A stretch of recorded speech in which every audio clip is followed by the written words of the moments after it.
Para colocar as pessoas que não fizeram o curso ainda, no entendimento disso que eu vou falar, eu gostaria de lembrar o seguinte: uma das falhas que o magnetismo teve, principalmente quando ele foi aplicado no meio espírita, foi que a gente desprezou uma zona extremamente importante. Vamos dar mais um passo para trás na história. Mesmer, dentro dos seus fundamentos, Mesmer colocou uma regra que era uma regra de uma certa forma esquisita. Primeiro que o magnetismo é uma doação. E uma doação no sentido de eu tirar de mim para você, e isso é meio verdade. Por quê? Porque muitas vezes eu faço um passe sem doar nada meu. Então existe passe que não é doação. Mas na hora que você define como sendo uma doação, a partir daí, o que vem depois já está um pouco comprometido em termos de definição. Então ele dizia que todo passe é uma doação. Não, porque se você pega um paciente congestionado, você vai descongestioná-lo. E a descongestão, ela se dá por uma nova reelaboração energética, que na maioria das vezes só depende de dispersão. E na dispersão, em princípio, você não doa. Você funciona meio como sendo para fazer uma analogia com a medicina, você seria como que uma máquina de diálise. Então você pega o fluido do paciente, passa por você e volta. Então na realidade você não está doando, você está operacionalizando bloqueios, congestionamentos e assim sucessivamente. Por ele ter partido deste princípio de que tudo é uma doação,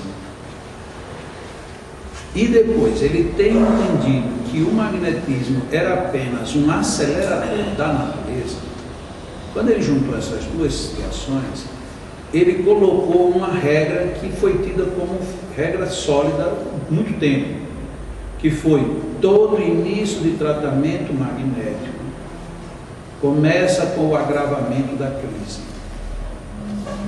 E ele chegou a colocar isso numa espécie de um gráfico, em que ele colocava assim: imaginemos aqui a gente tem um gráfico, e que uma doença natural, ela sairia aqui do ponto zero, ela tem o seu pico mais grave, e depois naturalmente ela desceria. Quando você insere o magnetismo no paciente, você acelera esse processo. Então um pico que você iria ter aqui, esse pico já vem aqui mais próximo do eixo. Então ele dizia: como o magnetismo é uma doação para acelerar o processo, quando você faz um magnetismo, você começa com o agravamento da crise. Por quê? Porque você está trazendo o que ia acontecer para acontecer logo. E aí logo depois viria o declínio e a cura. Então, isso era complicado e só passou porque Mesmer era médico. Como ele era médico, a sociedade não pôde pegar ele de frente, porque ele tinha habilitação para afirmar isso. Só que isso era desconfortável. Imagina você vem se tratar de uma dor de cabeça, e logo depois da primeira sessão a sua dor de cabeça vai ficar pior. Então você precisaria ter muita coragem para se submeter a isso. Mas ele garantia que viria depois a cura, como ele concedia. O preço dessa regra durou forte até Deleuze. Quando Deleuze começa a aplicar o magnetismo e começa a escrever sobre o magnetismo, ele apresentava que a maioria dos casos não tinha agravamento da crise. Ou seja, ele fugiu do padrão Mesmer. Se ele fugiu, então havia alguma coisa diferente entre um e outro. E a primeira diferença que havia era que Mesmer, por acreditar que tudo era doação, ele só concentrava. E Deleuze começou a dispersar. Então teve essa mudança substancial em termos de técnicas, de um e de outro. As dispersões evitavam os grandes concentrados e os grandes concentrados evitavam as grandes consequências que se davam no tempo do mesmo. Então isso a gente pode observar só depois, você vendo na história como que acontece. E uma outra verdade que existia e que essa era já contraditória na época, era que o magnetismo ele começava afetando o sistema nervoso. Mas tinha problemas do sistema nervoso que era praticamente interdito ao magnetismo, ou seja, o magnetismo não funcionava, ele não adiantava porque ele não tinha acesso para resolver alguns problemas. Dentro desses problemas, naquela época era muito recorrente, principalmente na Europa, convulsões. Convulsões epilépticas, convulsões por problemas cerebrais, e convulsões por problemas tipicamente, inclusive, do que Allan Kardec vem a chamar depois de as convulsões que tinham um misto de sonambulismo com um misto de envolvimento mediúnico. Então você tinha 3 violentas causas de convulsões e que eram difíceis de serem tratadas. O Barão do Poder, mesmo ele vindo ali perto de Deleuze na história, ele, nas suas primeiras obras, ele chega a dizer que convulsões não tinham cura com magnetismo. Mas Deleuze, pegando pacientes com convulsões, principalmente epilépticas, ele começou a usar as técnicas perpendiculares, que foi uma invenção dele, e com as técnicas perpendiculares, ele começou a ter um avanço muito grande nas convulsões. Estima-se o seguinte, que isso não chegou a ficar registrado, mas estima-se que ele tinha pacientes, quando ele dizia, que tinham muitas convulsões diárias, eram muitas mesmo, porque depois ele disse, logo depois das primeiras sessões, essas convulsões caíam para 5, 6 por dia. Ora, então 5, 6 era pouco, então dá para se deduzir o que era muito. Então eram muitas convulsões. E ao prosseguir-se com as técnicas perpendiculares, a maioria era zerada, acabava as convulsões. Agora, qual era a diferença que tinha entre Deleuze e os outros? Todos os outros só ficavam passes na frente. Mesmo fazendo dispersivos, era só na frente do paciente. Quando Deleuze estabelece o perpendicular, em que passa uma mão pela frente e por trás, ele ali estava começando a indicar que tinha uma coisa no dorso. E essa coisa foi que ficou perdida no longo do tempo. Muita gente aprendeu a fazer técnicas perpendiculares, mas dizia assim, não, se você pegar um paciente de frente, você pode fazer um longitudinal, que é a mesma coisa que colocá-lo de costas, mas que só faria diferença se você aplicasse simultaneamente frente e costas. Só que isso foi erro de observação também, porque você aplicar só na frente dava uma resposta, e você aplicando só atrás dava outro tipo de resposta. Até que se aplicando os perpendiculares, se chegou a observar que coisas em que você aplicava horas na frente e horas atrás não tinham solução, mas que simultaneamente tinham. Então tinha de fato alguma coisa diferente. E isso foi o que a gente perdeu. É muito comum nas casas espíritas a gente chegar a encontrar cabines de passes, ou com essa cadeira, onde a pessoa vai sentar encostada na parede, e portanto você não tem acesso às costas. E tem outras casas que usam o modelo, colocar uma cadeira colada na outra. Então um paciente senta para cá e o outro senta para cá. Então você não tem acesso às costas. Por quê? Porque nunca ninguém pensou nas costas. A gente sempre acreditou que todo o processo era na região frontal. E a gente perdeu uma lei que foi bem definida por Lavoisier, quando ele colocou que na natureza nada se perde, tudo se transforma. Ou quando a gente começa a estudar as leis mesmo de Newton, a gente sabe que tudo que flui, reflui. Ora, se você tem um fluxo, obviamente existe uma necessidade de um refluxo. Porque senão o fluxo chega num ponto, ou ele extravasa, ou ele congestiona. Se ele extravasa, ele não entra mais no fluxo. Se ele congestiona, ele prejudica o fluxo. Então, para ficar equilibrado, ele tem que fluir. Ele vem e volta. E foi isso que se deduziu depois desse tempo inteiro. Aí a gente levou, sem brincadeira, aí pelo menos uns 140 anos para deduzir que nós temos um fluxo e temos um refluxo energético. Isso significando uma indicação muito forte, que se você não quer colocar novas estruturas, então as estruturas que você funciona no fluxo, elas têm o seu reverso no refluxo, porque senão isso não aconteceria. Então nós teríamos, por definição nós temos que as energias são sutis e ela acessa a zona mais sutil nossa, que é o coronário. E à medida que ela vem transitando, ela vem adensando. Então vem coronário, frontal, laríngeo, cardíaco, gástrico, esplênico e genésico. Quando ela chega no genésico, ela está o mais denso possível.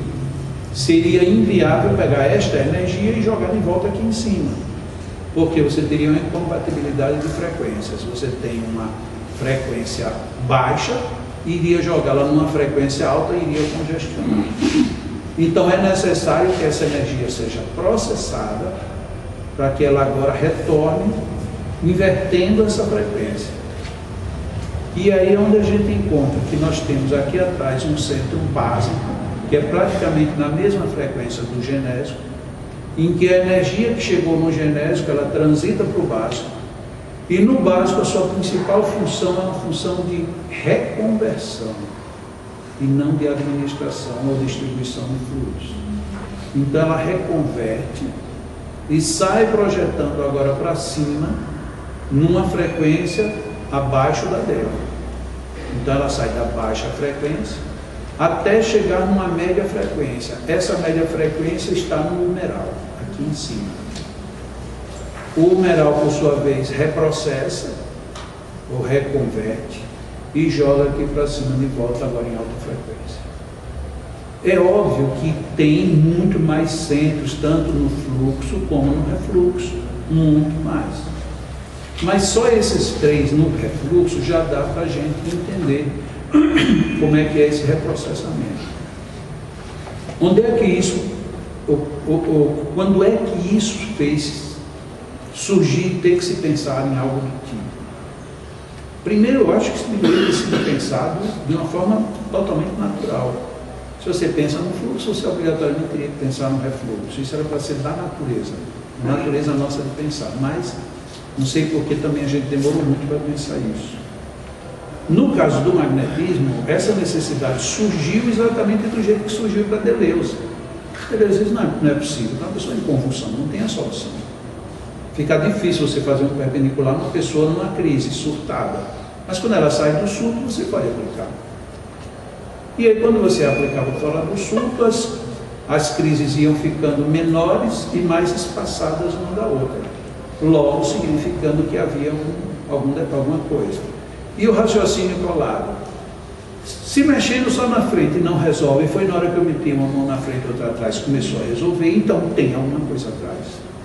Essa dedução era para ter sido feita assim de bate-pronto, e a gente demorou a fazer. E aí na prática atual, o que foi que aconteceu? E isso se deveu muito à técnica da depressão. Uma grande maioria, mas um número muito grande mesmo, chegando aí aos 70%, 80% dos pacientes tinham uma melhora e iam, e se faz tudo direitinho, vão até o ponto de sair. Mas tinha esses 20% e 30% que travavam. Olha, tem mil motivos diferentes para que uma pessoa não saia da depressão. Tem muitos. A própria precipitação do paciente, o seu desinteresse, quando ele já teria a condição de começar a pensar, ele não quer.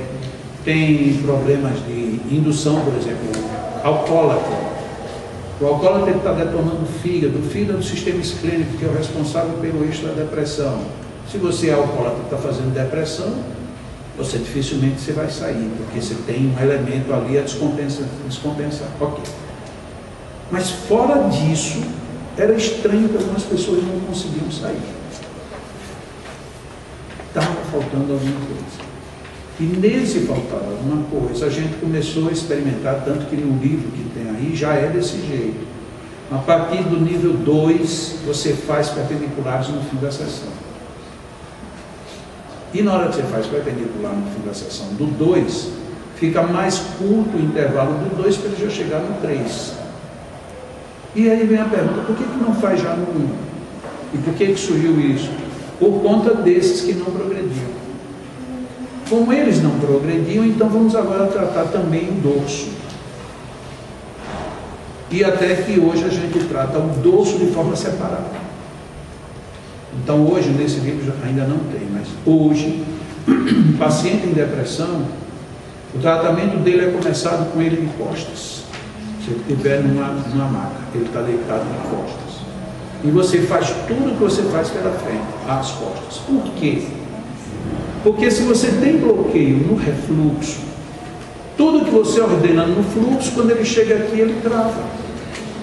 E por isso que muitos não conseguiam sair da crise, porque estavam com o refluxo, vamos dizer assim genericamente, obstruído. Então, por lógica, se raciocinou. Se a gente primeiro ordena o refluxo, na hora que você mexer no fluxo, ele flui, porque já não tem mais obstáculo. E aí a gente hoje observa que o TDM1 ele funciona muito mais eficientemente, você começando trabalhando o refluxo, do que começando só pelo fluxo.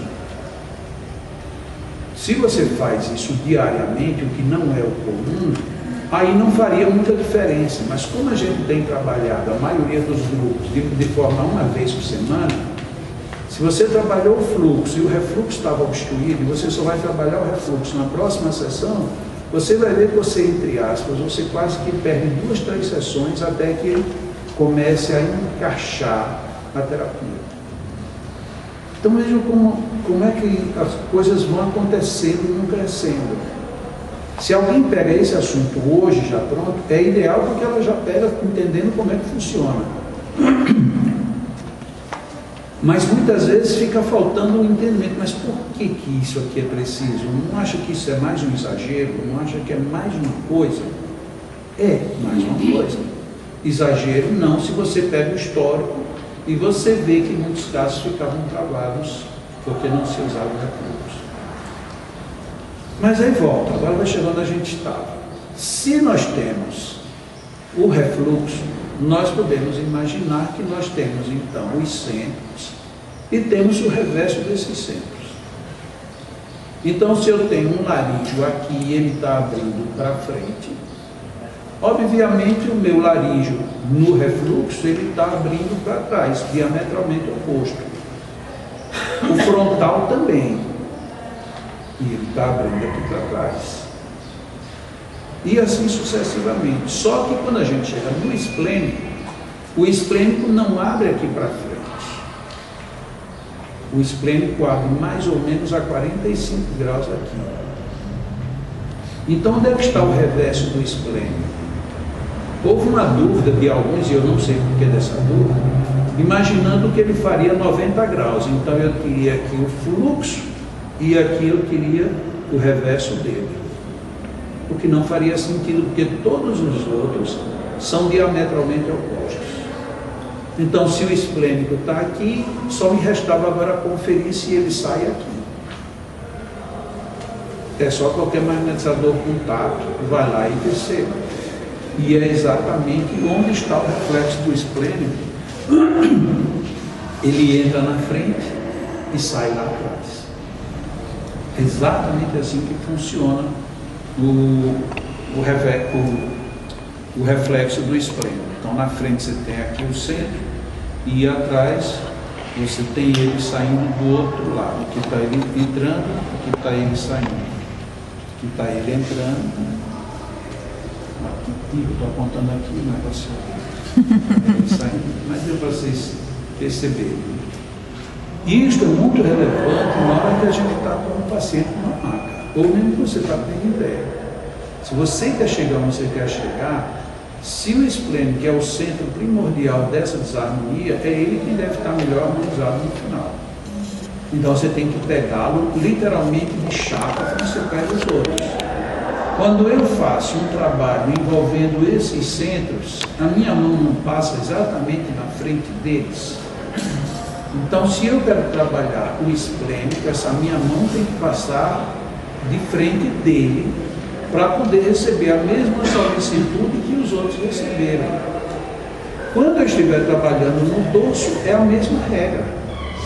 Então, eu tenho aqui o eixo dos outros e aqui eu tenho o eixo do esplênico. Então, aqui meu paciente está de frente para lá. Então, aqui está o esplênico e aqui está o reverso do esplênico. É como se fosse uma flecha entrando num ponto e saindo do outro. Se você vai procurar isso em livros antigos, você não vai encontrar nunca. Por dois motivos. Primeiro, porque o esplênico era menosprezado. Esse foi o maior problema. O esplênico ficou sempre em segundo plano, sempre. E aí depois, quando você começa a trabalhar, buscando essa orientação, aí você vai ver que se você não pega ele do mesmo jeito que você pega na frente, você não vai ter o mesmo resultado que seria de se esperar. A vantagem disso, em termos práticos, é que se um paciente está deitado aqui numa maca, ele está com a cabeça aqui, então o esplênico dele está bem aqui. Vem aqui na altura do baço e está aqui o esplênico. Se eu ponho ele de costas, o reverso do esplênico está no mesmo lugar para eu trabalhar. Então isso facilita muito para o magnetizador. Então, se você prefere operar com o paciente com a cabeça do lado de cá, ele está de bruços, pode vir pegar o esplênico aqui. Ele vira, o esplênico está aqui do mesmo jeito. Então isso facilita muito para você não ter que ficar ali pensando, meu Deus, de onde é que está o esplênico agora que ele está virado? Por conta da correspondência simétrica dele dentro dessa distribuição. E uma outra grande dúvida que veio depois dessa seria agora o reverso do coronário. Porque se o frontal está aqui, o reverso dele está aqui, o laríngeo está aqui, o reverso está aqui, o esplênico está aqui, o reverso está aqui, o coronário está para cá. Onde é que estaria o reverso dele?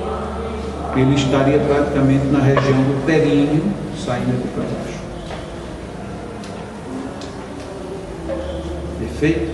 Só que é complicado isso se você um dia precisar trabalhar esse reverso. Por conta de questão de posições. Posição anatômica é muito ruim. Como é que você vai ter acesso ao reverso do coronário? Então seria mais ou menos assim, sendo que esse esquema daí parece que o esplênico está no mesmo eixo. Essa gravura não fui eu que fiz, eu peguei só na pressa para poder apresentar.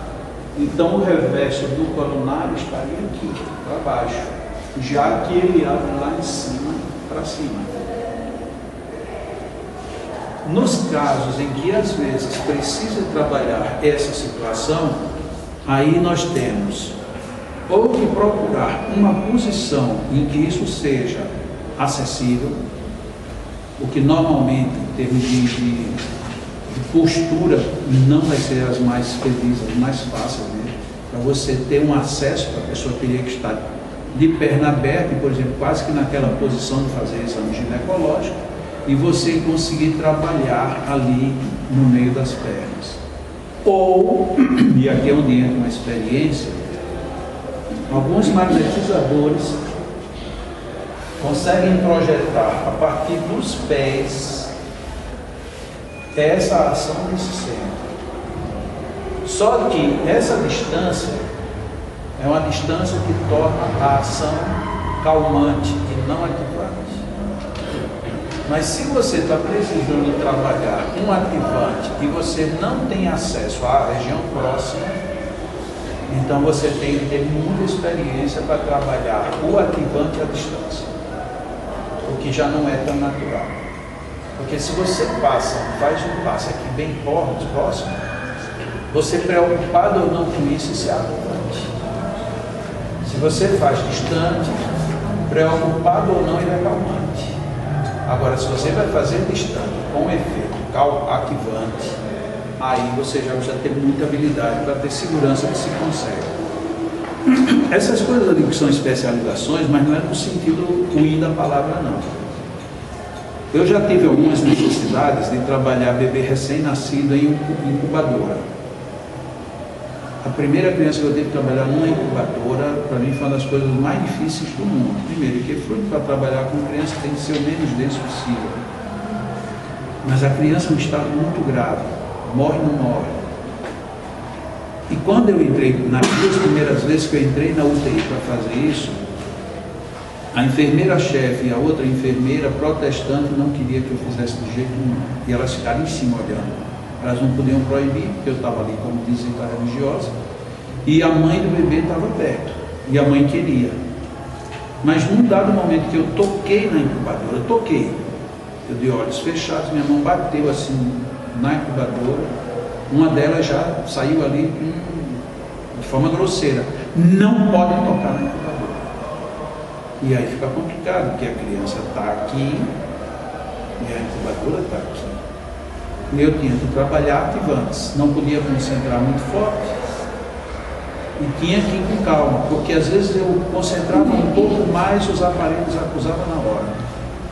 Aí lá ficava a enfermeira olhando para mim, olhando para o aceleramento de batimentos, ou então queda da oxigenação. Os aparelhos ficavam meio doidos, e eu mais doido ainda. Dá vontade de dizer: tá bom, então vocês cuidem da criança. Isso é força de expressão. Mas essas habilidadades são difíceis, que você tem que adquirir na prática. Eu não conheço exercício para você ficar brincando de concentrar numa zona ativante ou numa zona calmante e você concentrar numa ativante. Mas é possível. Então hoje é muito comum a gente fazer dispersões na sola dos pés, mas dirigidos ao reverso do coronário. Certo? Hoje é comum, mas nem todo mundo consegue com isso fazer a dispersão ativante no coronário. Calmante, tudo bem. Então você faz aqui um expressivo calmante no coronário. Quer fazer esse mesmo expressivo no refluxo dele? É lá no reverso. Então você vai lá e dispersa nos pés. Obviamente o paciente vai ter de preferência que estar deitado para você ter acesso aos pés. E para você trabalhar fluxo e refluxo em paciente sentado, encostado, é impossível. Então até isso, às vezes, nas casas espíritas precisa ser revisto. Muita casa espírita não quer fazer tratamentos. Não, a gente só vai fazer só o passe espiritual, só o passe de final de reunião. Tudo bem, mas e se alguém precisar, como é que faz? Vai para um outro cabine, deixa para o final, vai fazer o quê? Ou não vai fazer nada? Eu acho que a casa tem até o direito de dizer que não vai fazer nada, desde que ela encaminhe a pessoa para outro lugar. Eu acho que é um mínimo de respeito que a gente tem. Uma pessoa confiou em fazer um tratamento com você. Ela não ficou bem. E você nem resolveu, nem vai encaminhar, tem uma coisa errada. Tem muitas casas que não gostam de encaminhar, porque eu não quero que vá para aquela outra casa, porque senão não volta para mim. Assim, mas está se ganhando dinheiro com isso? O que tem por trás disso? Eu não vejo nenhum tipo de concorrência entre casa espírita, eu não consigo ver. Até porque na minha instituição, eu digo na minha instituição, isso é força de expressão, né? A instituição onde eu trabalho, a maioria dos magnetizadores são de outras casas. E daí? Qual é o problema? E a maioria não consegue aplicar passes magnéticos nas suas casas, porque não deixam. A não ser quando alguém precisa e diz: olha, quando terminar você faz um passe daqueles. Daqueles qual? Mas por que eu posso fazer um passe daqueles em você e não posso fazer no outro? Qual é a lógica? Ou então, como lá no Leão, vira mexe, tem pessoas de outros centros espíritas, dirigentes que não gostam do magnetismo, mas vão lá. Ou levam seus filhos, ou mulher. E o melhor ainda, vão pessoas de outras religiões, principalmente a protestante, porque um católico ir não é problema, porque o católico vai em todo canto, mas um protestante não vai. E como a gente tem entrevista lá, eles às vezes não dizem de chegada, mas muitos depois de 3, 4 semanas, aí dizem, olha, inclusive eu não sei, tem algum problema porque eu sou da igreja, aí eles não vão para as igrejas. Não tem nenhum problema. Alguém aqui já lhe pediu para você trocar de igreja, nem nada? Então, tem gente de todo tipo. E por que eles não resolvem também nas suas igrejas? Porque tem mecanismos de ação de magnetismo. Então, essas informações são informações extremamente valiosas. Para quem já aplica passes, refere-se agora, muitas vezes, no fluxo e no refluxo de uma forma mais objetiva. Porque muito se trabalha no fluxo e muitas coisas poderiam ser aceleradas se você também trabalhasse no refluxo. Nisso surge uma dúvida. O fluxo é do coronário para o genésio, portanto, da cabeça para os pés. O refluxo é do básico para o coronário, portanto, ele vem de baixo para cima.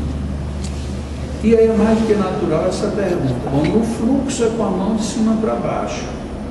Mas no refluxo, Deleuze colocou as duas mãos no mesmo momento, no mesmo sentido. Por quê? O Deleuze ele usa muito essa expressão. A gente pode fazer qualquer coisa, desde que não quebre o princípio. E um dos princípios a que ele se refere é exatamente esse. Todo o fluxo do magnetismo, e aí eu estendo fluxo e refluxo, ele se dá da cabeça para os pés.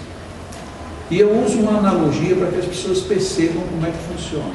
O fluxo é como quando a gente está em casa e abre a torneira para tomar banho. Desculpa, para tomar banho. A água desce por gravidade. Então não precisa nada. Por gravidade ela desce. Se a caixa seca, você precisa agora jogar a água lá para cima. E a gente joga a água lá para cima por compressão. Então, fica bem mais visível quando a gente se lembra daquelas bombas manuais, em que a gente tinha aqui uma alavanca e ficava pressionando para onde? Para baixo. Então, quanto mais você comprime, mais pressão e aí a água sobe. Então, analogicamente, o refluxo ele funcionaria como sendo uma ação de recalque, portanto, uma ação de compressão. Então, aqui eu venho no sentido do fluxo, e aqui eu precipito o fluxo vindo no sentido contrário, que é no reverso. Então eu vou fazer qualquer coisa nas costas. O sentido é absolutamente o mesmo. Não muda em nada. Tanto faz você estar trabalhando na frente ou nas costas. Tanto o fluxo como o refluxo é da cabeça para os pés. Certo? Essa dúvida é super comum. E o melhor é porque tem pessoas que simplesmente não acreditam e não aceitam. Por que isso é bom? Porque se você nem acredita nem aceita, aí você vai fazer o contrário. Que eu não recomendo. Mas lá na nossa instituição já teve quem fez de propósito o contrário, porque não concordava. E o resultado foi funesto. Os pacientes, todos que foram submetidos a refluxo de baixo para cima, todos passaram mal. Mas nesse caso o paciente sabia? Não. Sem consciência? Não, o paciente não sabe de nada. Quem sabe é o passista. Mas como é que fica o paciente nisso? Se ele não sabia? Sim, mas veja bem, aí é que está a história. Eu não acredito, eu acho que faz bem. Eu aplico de baixo para cima pensando que estou fazendo bem. Aí quando vem na outra semana, como lá, como eu disse, a gente tem entrevista, aí o paciente narra, olha, essa semana eu saí daqui até bem, mas depois comecei a passar mal. E aí você tem o retrato do que foi feito. Aí você pega o paciente, o passista disse, eu fiz de baixo para cima. Aconteceu num seminário, eu acho que foi no ano 2014, e tem um companheiro nosso lá em Natal que ele já tinha feito naquela época 12 seminários. Todo ano ele fazia. Esse seminário de 3 finais de semana. Então o cara já conhece um bocado, pelo menos teoricamente. E naquele ano, como eu fico assim, nos seminários a gente tem ali uma média de pelo menos 100 pessoas fazendo a parte prática. Significa dizer que a gente tem 50 pares, que é um fazendo no outro.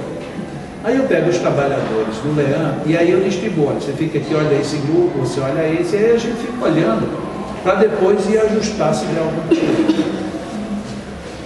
Mas como ele é um cara muito experiente, ninguém nem olhou para ele. Quem não vai olhar para um cara que já está pela 12ª vez fazendo o mesmo curso? Ninguém vai olhar. E aí, quando terminou aquela rodada, a pessoa que recebeu o passe dele começou a passar mal. Mas não foi um passar mal assim, não, começou a passar mal, muito mal. Querendo vomitar e ficou pálida e suando e ruim mesmo. Aí pergunta para um, pergunta para outro, até que chegou a vez daquele papo, a gente sabe o que foi que aconteceu. Perguntei a ela, ela não tinha condições de falar, não tinha. E perguntei a ele diz assim: Jacó, em todo curso você diz que não pode aplicar passe de baixo para cima. E eu nunca testei, eu resolvi testar agora. Por que você não fez mesmo? Ele resolveu testar. Lógico que aquela mulher, quando se recuperou, se pudesse, tinha matado ele. Porque é uma desgraça, né? É uma desgraça terrível. Tem um amigo nosso aqui em Goiânia, o doutor Desi, ele é médico também, médico e professor da Faculdade de Medicina, um cara extremamente bem conceituado, de longas datas. E Desi é um defensor do magnetismo. Ele no centro que ele frequenta, tem trabalhos de magnetismo, ele dá cursos, pelo menos em Goiânia, em Goiás, quase todo ele dá curso. Aí quando ele fala isso aqui, ele diz: agora eu tenho uma sugestão. Um dia que vocês quiserem experimentar de baixo para cima, bote a sogra e aí. Não sei por que na sogra, né? Coitado. Eu fico tão preocupado com as sogras. E a minha sogra, eu adoro a minha sogra, que é o maior bem do mundo. Minha sogra, nos 14 anos que eu sou casado com Lucila, eu a vi lá em Natal 2 vezes, porque ela mora em Londres, aí ela só foi 2 vezes. Aí eu como é que eu não gosto de uma sogra? Eu tenho que adorar minha sogra. E as outras 2 vezes que eu a vi foi quando eu estava em Portugal. Ela foi ver a filha lá e eu tive a alegria de me encontrar com ela. Ok. Brincadeiras à parte, que fique bem lembrado isso. Nós temos fluxos e nós temos refluxos. E nós temos ativantes e calmantes. Primeira coisa, a gente pensava que tudo era só ativante, que todo mundo só trabalhava perto da pessoa. Até que um dia se lembrou que Deleuze, já Deleuze falava dos calmantes. Deleuze, nesse aspecto, ele foi bem criterioso. Ele dizia: faça passes de longa corrente, próximos e distantes. Então, quer dizer, ele coloca bem nítido. E depois ele diz: faça passes de longa corrente, rápido. Quando ele queria dizer dispersivos. Faça lentos, quando ele queria concentrar. Então, o pior de tudo é que Deus foi tão criterioso e a gente jogou de lado. Que é uma das discussões que eu tenho de novo envolvendo o magnetismo espírita. O livro Magnetismo Espiritual de Michaelis, ele foi baseado muito no livro de Deleuze, esse livro da capa azul, muito. Ele se baseou neste livro e num outro autor, Alphonse Binet, e Alphonse, inclusive, foi publicado pela FEB durante muitos anos. Então, o livro Magnetismo Espiritual, ele pegou basicamente esses 2 livros, um de Deleuze e esse de Alphonse Binet. O de Alphonse Binet, na época, era traduzido para o português, mas o de Deleuze nunca foi traduzido. Como é que foi o cara que melhor esquematizou tudo? Poderia ser considerado como o pai do moderno magnetismo. Allan Kardec chama esse homem de sábio. Para Allan Kardec chamar uma pessoa de sábio, o cara tem que ser bom. E o meio espírita não traduzia o livro de Deus. É uma incógnita terrível. E o Alphonse Binet, que serviu para o magnetismo espiritual, ali por volta dos anos 60, saiu da linha editorial. Você encontra hoje ele graças à santa que a gente tem, a santa internet. Você vai na internet, aí a santa lhe dá de graça. Porque senão a gente não tinha mais acesso ao livro dele. E ainda por cima, agora, o de magnetismo espiritual, que foi o único que restou que falar sobre magnetismo, de publicação da FEB, a FEB também já não publica mais. Então é um negócio assim meio escandaloso. Por que é que o meio espírita não quer saber de magnetismo de jeito nenhum? Quando eu digo meio, eu não estou dizendo nós. Eu estou dizendo muita cabeça no meio espírita não quer saber de magnetismo. Não quer. É como se fosse a coisa do capeta. O capeta trouxe aquilo, colocou aqui dentro e a gente agora tem que expurgar isso do meio. Mas só que quem trouxe isso foi Allan Kardec. Naquele livrinho vermelho, que muita gente aqui eu sei que já leu, o Reavaliando Verdades Distorcidas, está ali os textos de Allan Kardec, para que ninguém diga que ele não falou. Mas não é que ele falou assim, passando, não. Ele falou como aqui eu mostrei, já na abertura da Revista Espírita.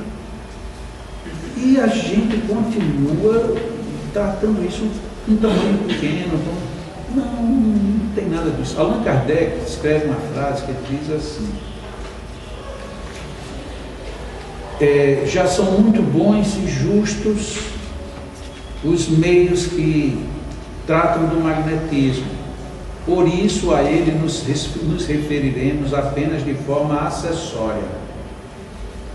Pronto, essa frase é a maldição de Allan Kardec.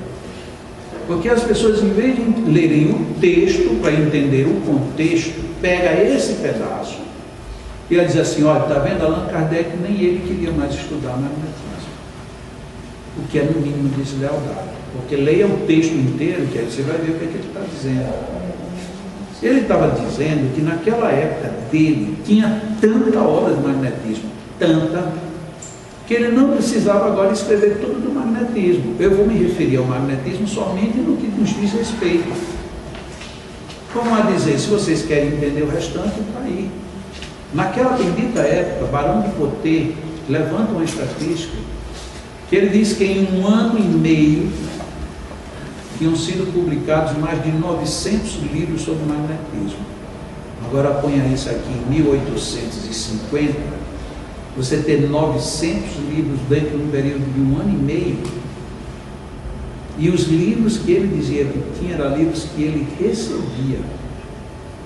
Ele era um cara que tinha um maior volume de correspondências, e ele era praticamente o foco do magnetismo mundial, era Barão de Potê. Você ter 900 livros naquela época, Allan Kardec ia escrever mais um para quê? Ele disse que já tinha tudo. Ele ia falar só de forma acessória. Jamais ele disse que, por ter tudo, então não quero mais nem saber. Foi exatamente o contrário. E aí a gente pega discursos no meio espírita como a fugir desse meio, sabe? Isso é no mínimo ingrato. Pior que se fossem não espíritas a dizerem isso, a gente até entenderia, né? É um não espírita, ele quer mesmo que se acabe, deixa. Mas o pior é que somos os espíritas. Qual a sua opinião pessoal sobre isso? Eu confesso a você que eu acho em alguns momentos maldade. Em alguns momentos eu acho que é maldade. Em outros momentos eu acho que é reencarnação dos antigos inimigos que vieram para tentar juntar e chegar aqui e se esqueceram de novo. E na última situação é que eu acho que é a ingenuidade de alguns, porque não tem como você não ver isso. Não tem. Agora, o que se ganha se afastando do magnetismo? Nada. Porque se tivesse pelo menos algum ganho, algum lucro, direto ou indireto, mas não tem. Então, de alguma forma, a ignorância é maldade. Não tem outra forma. Porque imagina você poder socorrer uma pessoa e você tirar isso das suas mãos. Qual é a lógica? Porque vamos que isso fosse algo que tivesse uma academia, em que você tivesse que fazer um curso, teria que pagar e alguém estava ganhando, ou alguém estava concorrendo com alguém. Você veja que você não encontra, por mais que você ande, você não encontra uma lógica para ser contra. Não tem. É estranho, mesmo porque existe a medicina, se paga para se formar médico, né? Para tratar exclusivamente do material, né? E aí se perde Uma grande curva dessa. O mais estranho ainda, sabe o que é? É que na época de Allan Kardec era pago e caro. Era pago. No Evangelho segundo o Espiritismo ele diz assim: o médico e o magnetizador que dão de sua própria vida e dos seus esforços podem pôr preço. Isso está no Evangelho segundo o Espiritismo. Ou seja, nem a crítica da cobrança Allan Kardec fez. Mas nós não cobrando, o negócio não consegue andar. Não consegue, eu estou sendo exagerado, né? Porque hoje já tem muitos núcleos, não só no Brasil, como fora do Brasil, já produzindo um bom magnetismo. Muito. Veja que este ano a gente já teve o 10º encontro mundial de magnetizadores. É provável que 2019 vai acontecer em Portugal. Por enquanto só aconteceu um fora, que foi na Flórida. Provavelmente daqui a 2 anos a gente já vai ter em Portugal. E por que em Portugal? Porque lá já tem um bom núcleo também trabalhando com magnetismo. É óbvio que no Brasil isso está muito mais espalhado, mas ainda está muito desinformado. A gente ainda lê pouco, a gente acompanha pouco. De vez em quando eu digo, olha, na minha página tem o jornal Vórtice. Para qualquer pessoa que começou a ler magnetismo já deveria ter ouvido falar nisso. Ah, mas o que é isso? É um jornal que trata sobre magnetismo. É lá de Aracaju. Nunca falhou um mês desde que começou. E tem muitos artigos bons, muita coisa boa. Tem um evento que já aconteceu 10 anos seguidos. A maioria dos magnetizadores às vezes nem ouviu falar. Ou seja, a gente ainda está muito restrito. Tem coisas que a gente pensa que é por empirismo. Se você começar a ir nos eventos, você vai ver que já não é empirismo.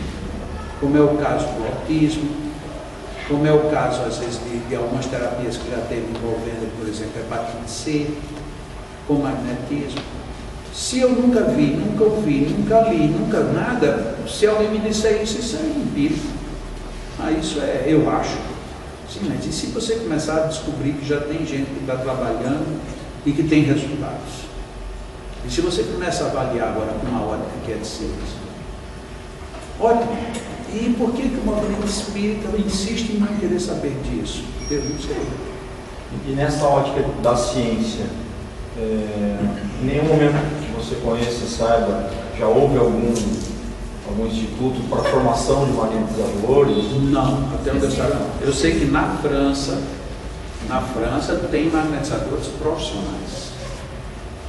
Ou seja, nem sucesso então numa tentativa de se formar magnetizadores ou pelo menos não. Nos Estados Unidos surgiu um grupo que chegou até a me contactar uma vez que eu estava lá, foram falar comigo que eles queriam fazer um curso de magnetismo acadêmico e precisariam de uma pessoa que desse o primeiro aval e queriam que fosse eu. Eu disse, não, eu não vou.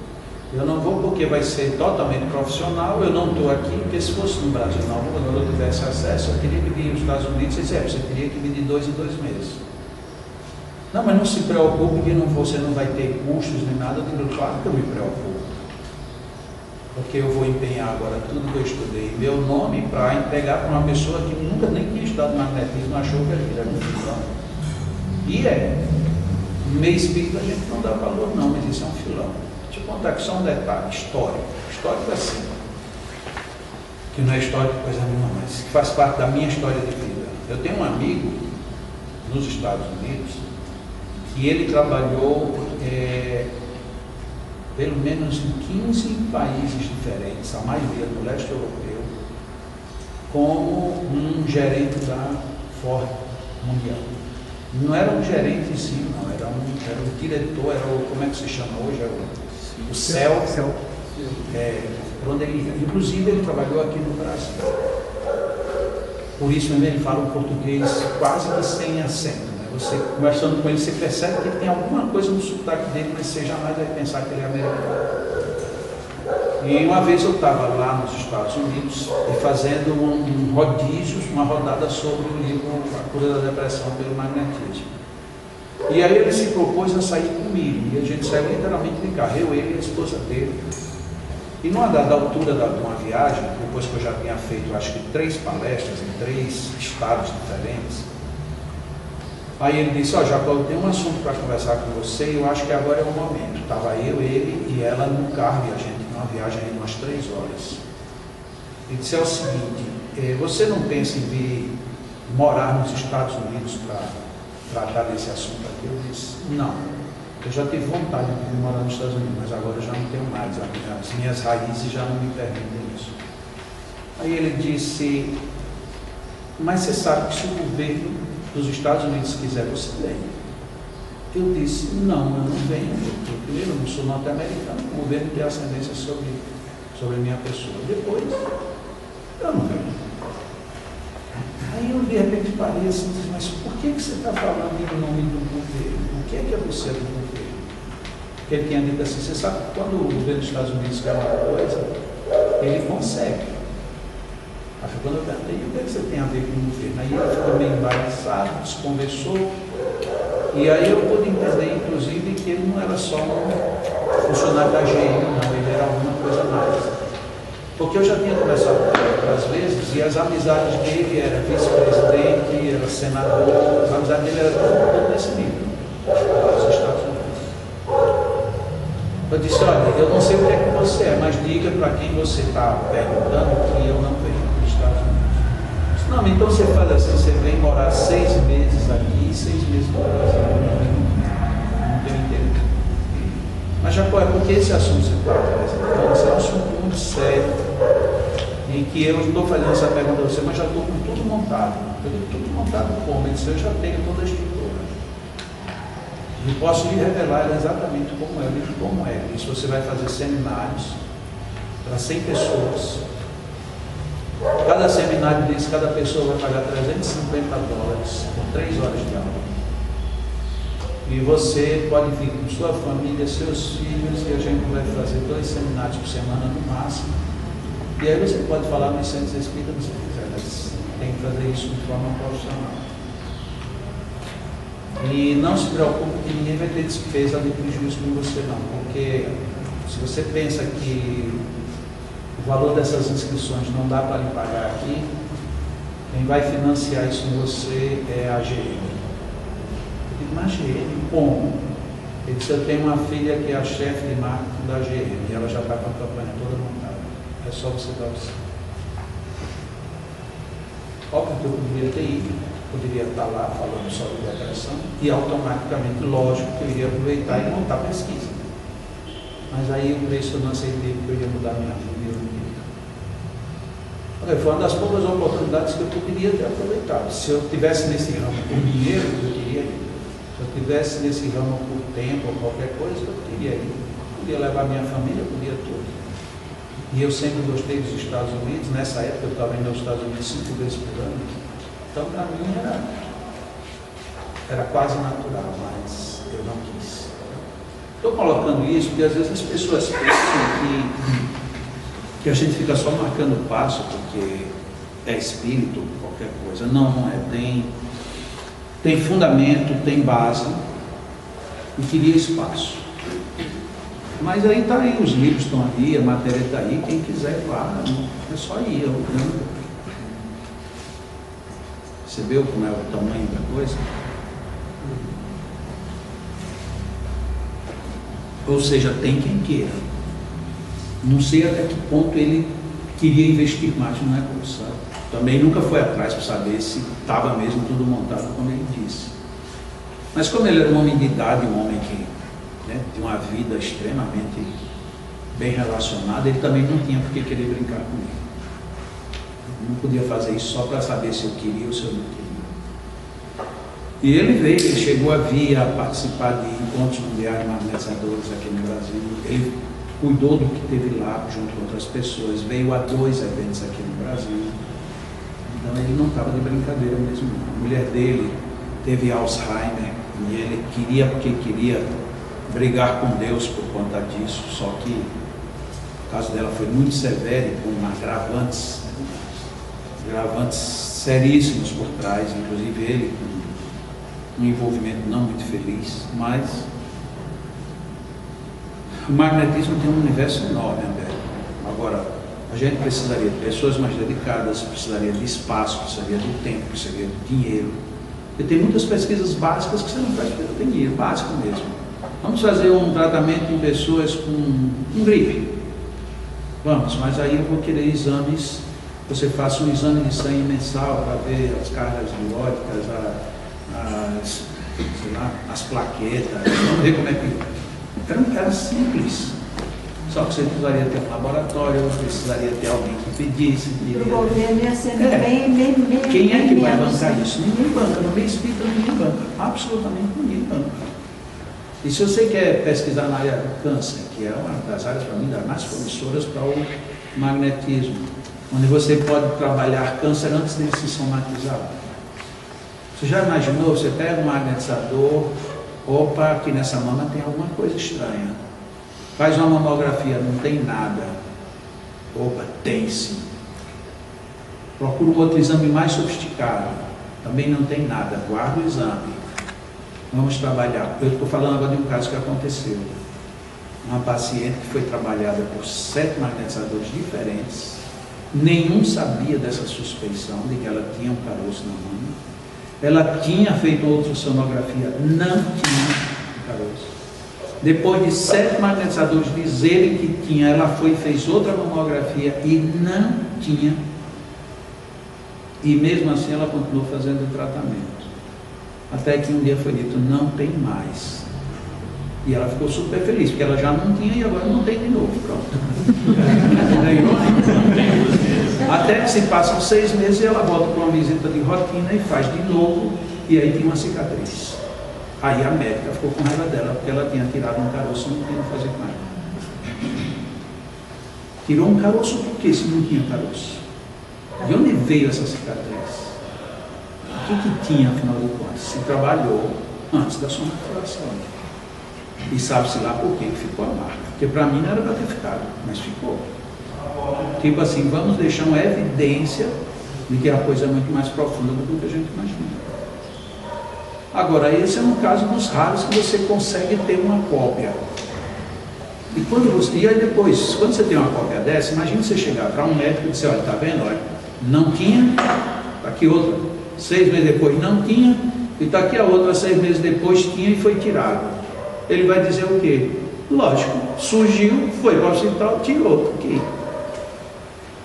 Será que ele vai aceitar que não foi tirado da forma tradicional? Provavelmente não. Aí você vai ter só um caso desse para apresentar, não serve de nada. Aí você vai ter que ter mais um, aí depois chama um médico, depois chama a equipe médica, acompanha. Quanto é que custa isso? Custa muito dinheiro. Às vezes, para a gente fazer experiências simples, a gente não faz. A gente não poderia fazer experiências com água magnetizada? Poderia. Separe umas plantas, magnetize água para umas e magnetize água para outras. Magnetize uma água sem pensar em nada, magnetize uma água pensando numa coisa boa, magnetize uma água pensando que vai fazer mal. Então você pega ali 20 vasos de plantas e acompanha ali durante 6 meses. Mas é uma experiência curta. Há 6 meses!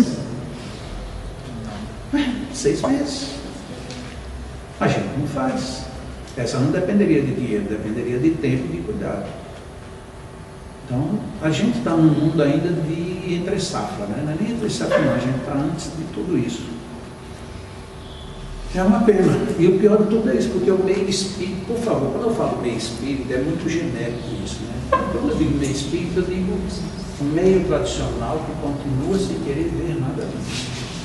Eu aceito a medicina não querer ver, a farmácia não querer ver, os governos